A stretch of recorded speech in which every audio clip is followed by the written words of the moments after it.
ও জায়গার খমির আল্লাহ রাব্বুল আলামিনে বানাইন, তাহলে আমার নবীর বডির মধ্যে, আমার নবীর খমিরের মধ্যে জান্নাতের টুকরার মাটি লাগাইলে সুবহানাল্লাহ সুবহানাল্লাহ।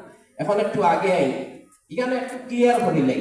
এখানে যেহেতু আমরা এটাই বুঝতে পারি, যেহেতু আমার নবীরে বর্তমানে আমার হাবিবর যে কবর, আমার হাবিবর যে রোজায় মুবারক যে জায়গার মধ্যে আছে, ওই জায়গার মাটি দিয়া আমার নবীর খমির, আমার নবীর খাই বানানি হইছে, তাহলে হয়তো আমরা বুঝিলাইমু। ইকান দ্বারা তো বুঝা গেল আমার নবী আমরাল্লাহ খান, আমরা জেলা মাটি দিয়া বঞ্চি, আমার নবীর তোলা মাটি দিয়া বঞ্চন। ইকান দিয়ে আমরা ইলো তো বুঝে নিতে পারি যে আমরা নবী তো আমরাল্লাহ খান মাটির, বলে নানি? জি জি না, ইলা নাই। এটা আমি একটা কনসেপ্ট, একটা আকীদা আপনাদের ক্লিয়ার করিয়া দিতে চাই। দেখুন, আমরা আহলে সুন্নাতুল জামাতের আকীদা হইয়া তাহলো আমার নবী বশর, আমার নবী ইনসান, আমার নবী বশর, এটা মানতেও লাগবো। আমার নবী যে ইনসান, এটা মানতেও লাগবো। যদি কোনো মানুষে আমার নবীরে ইনসান মানে না, বশর মানে না, মানুষ মানে না, তাহলে হে কাফির হয়ে যাব। কারণ যদি আমার নবীরে মানুষ মানে না, তাহলে কুরআনের আয়াত না মানা লাজিম হইব। যখন কুরআন না মানবো তখন হে কাফির হয়ে যাব। বলে তাহলে কিতা আমার নবী কি শুধু মানুষ নি? বলে জি না, জি না। আহলে সুন্নাতুল জামাতের আকীদা বিশ্বাস হইল আমার নবী মানুষ ঠিকই, কিন্তু মানুষের মতন, আমরা মানুষের মতন মানুষ নাই, বরং কিতা বলে আমার নবী নূরি মানুষ, আমার নবী নূরি বশর, বলে আমার নবী নূর, আমার নবী মানুষ। এখন আপনি কইবা বলে নবী নূর, নবী মানুষ, তা কিভাবে সম্ভব? একজন ব্যক্তি নূর, নূর মানা আলো, নূর মানা লাইট, আর মানুষ মানা মাটি, তাহলে একজন বস্তু নূর মাটিও, তা তো কখনো সম্ভব নাই।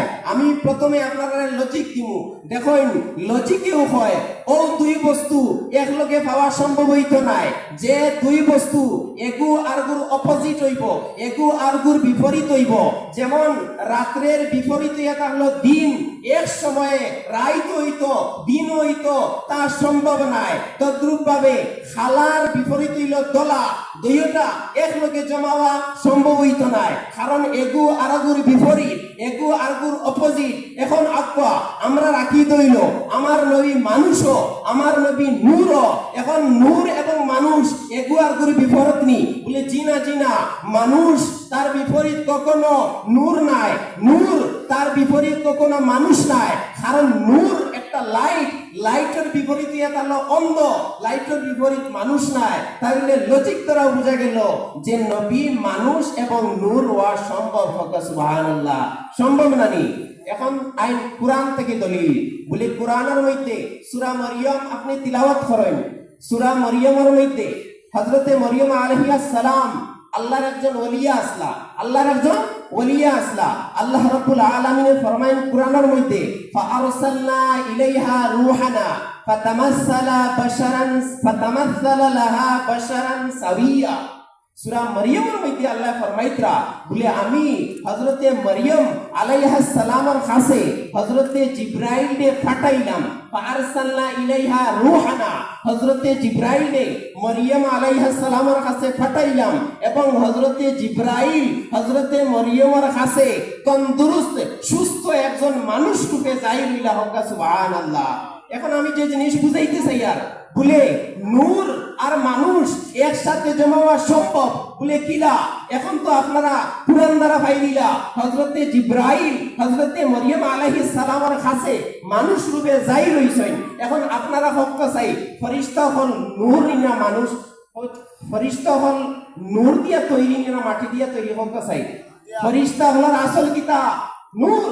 ফেরেশতা হলরে আল্লাহ পাক রব্বুল আলামিনে নূর দিয়া বানাইছে, কিন্তু কুরআনের মধ্যে আল্লাহ পাকে ফরমাইতরা বলে হযরতে জিবরাইল নূর হওয়া সত্ত্বেও, হযরতে জিবরাইলের আসল নূর হওয়া সত্ত্বেও মানুষের রূপে হযরতে মরিয়মের কাছে হাজির হয়ে গেছেন। তাহলে বুঝা গেল হযরতে জিবরাইল হকিকি, একেবারে হকিকির মতো নূর, কিন্তু সুরত লইছেন মানুষের। তদ্রূপ ভাবে আমার নবী দু জাহানের বাদশা সাল্লাল্লাহু আলাইহি ওয়াসাল্লাম হকিকত ইয়া তার লাগে নূর এবং সুরতান ইয়া তার লাগে মানুষ। হোক সুবহানাল্লাহ।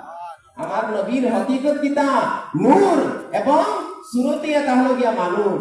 এখন আরেকটু আপনারা আগবাড়ি বলে পঞ্চায়েত আল্লাহ রাব্বুল আলামিন আমরা রে হিদায়ত দিতে চাইন।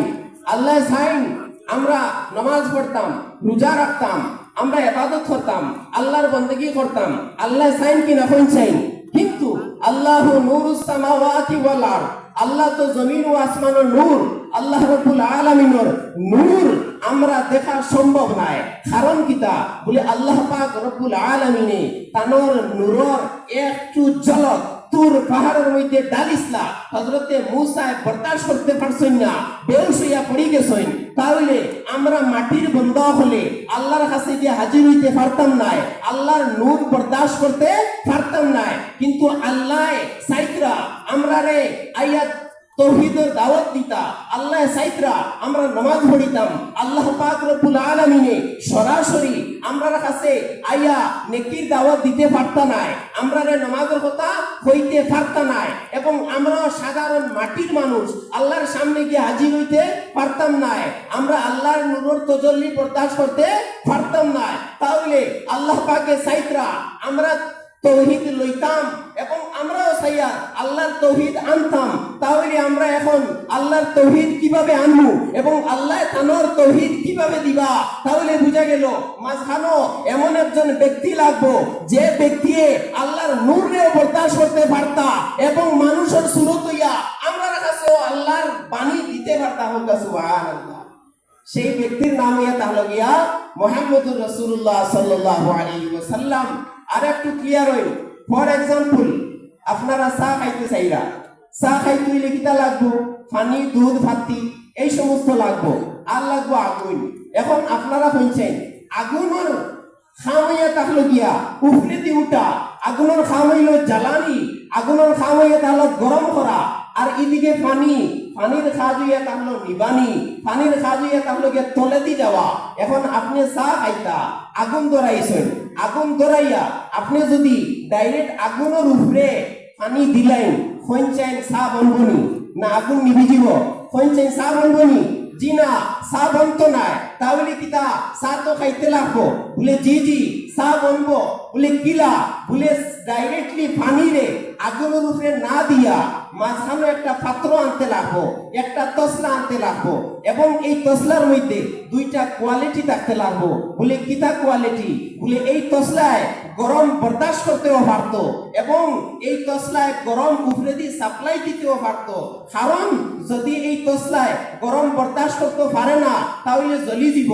প্লাস্টিকের যদি তসলা দেই জ্বলি যাব, এবং এই তসলায় যদি গরম উপরে দিয়ে দিতে পারে না তাহলে চা গরম হইতো না, চা বনতো না, ঠিক কিনা? তাহলে বুঝা গেল তদ্রূপ ভাবে আল্লাহ রাব্বুল আলামিনের নুরানি আমরা মানুষের বরদাস্ত করতে পারতাম না, এবং আল্লাহ রাব্বুল আলামিনে আমরা কাছে যদি হাজির হই আমরা ছাই হয়ে যাই মুগিয়া। তাহলে মাঝানো এই তসলার মতন একটা ওসিলা দরকার আসলো, যে ওসিলার মধ্যে দুইটা কোয়ালিটি থাকতো। একটা কোয়ালিটি এটা হলো আল্লাহর নূরি ঝলক বরদাস্ত করতে পারতো, এবং আরেকটা কোয়ালিটি হয়ে থাকলো বান্দার কাছে মানুষের সুরতে যাই নিতে পারতো। সুবহানাল্লাহ। সেই জাতের নাম এটা হলো গিয়া মুহাম্মদুর রাসূলুল্লাহ সাল্লাল্লাহু তাআলা আলাইহি ওয়াসাল্লাম। তার কারণে আমি যে আসলাম, যে আল্লাহর হাবিব সাল্লাল্লাহু তাআলা আলাইহি ওয়াসাল্লামের এই যে রওজা শরীফ, এই রওজা শরীফটা আমার নবী দুনিয়ায় থাকা অবস্থায় হইয়া গেছেন গিয়া, বলে এটাই একালো জান্নাতের টুকরা। তাহলে তো বুঝি নিলাম আমার নবীর বদনের মধ্যে যে মানুষের খমির বানানি হয়েছে এটাও জান্নাত থেকে বানানি হয়েছে। সুবহানাল্লাহ। আপনি এবং আমার বদনের যে খাই বানানি হয়েছে হয়তো বাগারি কবরিস্তানের মাটি দিয়া, হয়তো শিলচরের মধুর বন্দর বড় কবরিস্তানের মাটি দিয়া, কিন্তু আপনি আমি সাধারণ মাটি দিয়া বনার পরেও যদি হই দেই বলে নবী তো আমরার মতন মানুষ, তাহলে আফসোস ছাড়া আর কিছু নাই। বাবা আপনার মাটি বাগার মাটি, আমার নবীর শরীরের মাটি জান্নাতের মাটি। হোক সুবহানাল্লাহ। জান্নাতের মাটি। এখন দেখবা কুরআনের মধ্যে আল্লাহ পাক রব্বুল আলামিনে কত আয়াত, কত ফজিলত ওয়ালা সূরা আল্লাহ রব্বুল আলামিনে নাজিল করছেন। কিছু সংখ্যক মানুষ আছেন শুদ্ধ করিয়া সূরা ফাতিহা পারেন না, শুদ্ধ করিয়া আউযু বিল্লাহ বিসমিল্লাহ পড়তে পারেন না, কিন্তু তবুও দেখবায় বড় কষ্ট করিয়া একটা আয়াত ইয়াদ রাখেন। বলে এই আয়াত কিতা? বলে কুল ইন্নামা আনা বাশারুন মিসলুকুম। এই আয়াতটা হালাকে পুরা আয়াত ইয়াদ করেন না, আয়াতের একটা টুকরা। বলে এই আয়াতের অর্থ কিতা? বলে ফরাত করিয়া আপনারা কইবা আল্লাহ কই দিছেন কুল ইন্নামা আনা বাশারুন মিসলুকুম। আল্লাহ কুরআনে কই দিছেন বলে ও নবী তুমি মঞ্চরে এলান করিয়া দেও আমি তোমরার মতন মানুষ। এই আয়াত কিন্তু ইয়াদ করেন। জি জি, কুরআনের আয়াত আমরাও মানি, কিন্তু একটু যদি ইসলাম ইমানের অন্তর দিয়া, অন্তর খুলিয়া, দিমাগ খুলিয়া যদি কুল ইন্নামা আনা বাশারুনের মধ্যে শুধু কুলের মধ্যে যদি একটু বাদ দেয় তাহলেও মাসলা হাল হয়ে গেল নে। কারণ কিতা? কারণ আল্লাহ রাব্বুল আলামিনে চাইলে তো খুদ আল্লাহ ফরমাই দাও নে বলে ও নবী তুমি তারার মতন মানুষ, কিন্তু আল্লাহ ডাইরেক্ট কইছেন না বলে আমি আল্লাহ হইয়া বলে নবী তুমি তারার মতন মানুষ, বরং আল্লাহ রাব্বুল আলামিনে আমার নবীরে দিয়া ফরমাইত্রা বলে কুল ও নবী তুমি হইয়া দেও আমি তোমরার মতন মানুষ। ইনো আল্লাহ নিজে কি তার লাগে হইলা না, কারণ আল্লাহ যদি নিজের থেকে হইতা তাহলে তো এগো আখেরি মাত হই গেল নে। আল্লাহ রাব্বুল আলামিনে যদি কই দিতা বলে আমি আল্লাহ ফরমাইয়া তুমি মা তারার মতন সাধারণ মানুষ, তাহলে তো নবী সাধারণ মানুষ হই গেল নে। আমার আল্লাহ জানতা যে কিছু মানুষ বারোই দিবা যেটায় আল্লাহর নবীর নূর লইয়া, আল্লাহর নবীর মাটি লইয়া, আল্লাহর নবী আমরার মতন এই সমস্ত মা দখল লইয়া উম্মতের মধ্যে বিভ্রান্ত সৃষ্টি করবা। তার কারণে আমার আল্লাহ নিজে কইছেন না বলে ইন্নাকা বাশারুম মিথলাহুম তুমি তারার মতন মানুষ, বরং আমার আল্লাহ নবীর দিয়া ফরমাইত্রা বলে ও নবী তুমি কইয়া দিলাও, তুমি কইয়া দেও বলে আমি তোমরার মতন মানুষ। এখন এটা বুঝতা গিলা বলে বর্তমানে ফর এক্সাম্পল আমার স্যার আমার থেকে বড়, ফর এক্সাম্পল আমরা সাবির স্যার, আমরা এখানের অভিভাবক সাবির স্যারে যদি সয় আমারে কই দেন বলে তুমি বড় খারাপ মানুষ, তোমার কাছে খান্ড জ্ঞান নাই। যেহেতু সাবির স্যার আমরা মুরব্বী, তাই যদি মাতিকান মাতিলাইন তাহলে মুরব্বী হিসাবে তার মাতিকান দলিল হয়ে যাব। কিন্তু যদি আমি আমার নিজেও হই বলে আমি তো অজ্ঞান মানুষ, আমি তো জানি না, আমি তো বেইলিম মানুষ, আমার কাছে কোনো ইলিম নাই, তাহলে ই মাতিকান আপনারা মানতা না বলে আমার কোনো ইলিম নাই, মানবানি। সাল্লাল্লাহু আলা মুহাম্মদ সাল্লাল্লাহু আলাইহি ওয়াসাল্লাম যে পৃষ্ঠে আমরা সব মসজিদের ভিতরে যাই গিয়ে আল্লাহর রহমত যেহেতু আই গেছে ইনশাআল্লাহ মসজিদের ঘরে যাইমু, মসজিদের ঘরে যাইতে হইলে মসজিদ